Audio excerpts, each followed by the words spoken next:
bringing the people behind our food to life. It's hard to tell how medicine has influenced my agriculture and how agriculture has influenced medicine, because it kind of flows back and forth. My main job is being a psychiatrist, a medical doctor, in which I practice mostly psychotherapy with some medications, and then I mix that with alternative medicine, which includes acupuncture and homeopathy. And then I run this Cooper Mountain Vineyards.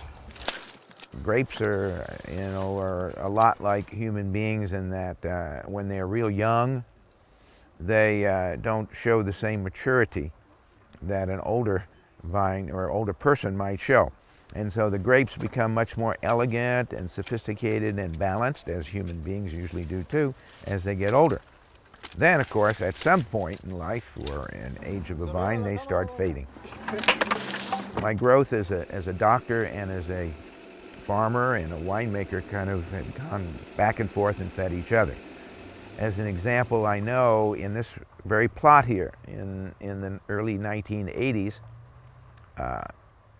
we were using some chemicals that were available and used to keep the birds off these grapes. We would apply them to the grapes just fairly close to the harvest. And what would happen with that is that the birds would eat it and they would eventually vomit because it affected their nervous systems. We were all told that these chemicals disappear. You don't pick. There was a certain time, about 10 days, that you don't pick for. And then Canada decided that they were going to measure the amount that was left in the wine, which none of us even thought about because we were told it was all gone. And then they ended up making some standards, and eventually they banned the substance because it was a neurotoxin. And it was a neurotoxin just not for birds, it turned out it was a neurotoxin for human beings too.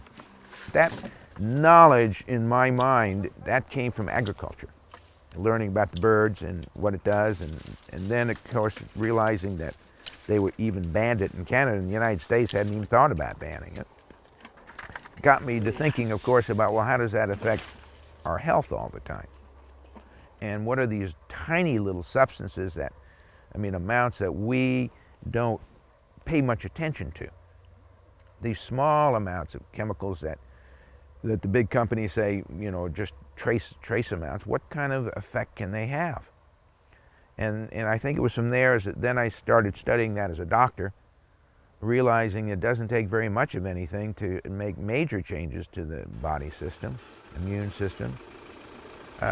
I began kind of studying that side of medicine and trying to minimize the amount of medicines I was using. And then I came upon homeopathy, which is really, in a way, acknowledging that trace amounts of something that can have a huge effect on the body system in a good way, if they're natural substances and they're selected correctly, as opposed to the man-made chemicals that can be in these tiny amounts too that can do some damage. So I became very aware of that and realized that that same system for the human being in homeopathy had been used in agriculture by Rudolf Steiner in what was called biodynamic farming, in which he had actually taken some of those homeopathic substances and sprayed them on the plants. And they were substances from nature, such as quartz and valerian and dandelion and oak and horsetail.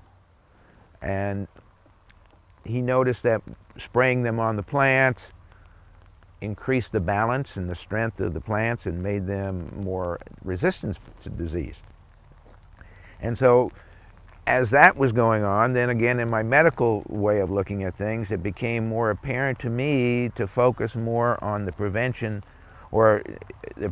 of disease by strengthening the organism, which is what biodynamics does to the plant, that's what really alternative medicine does.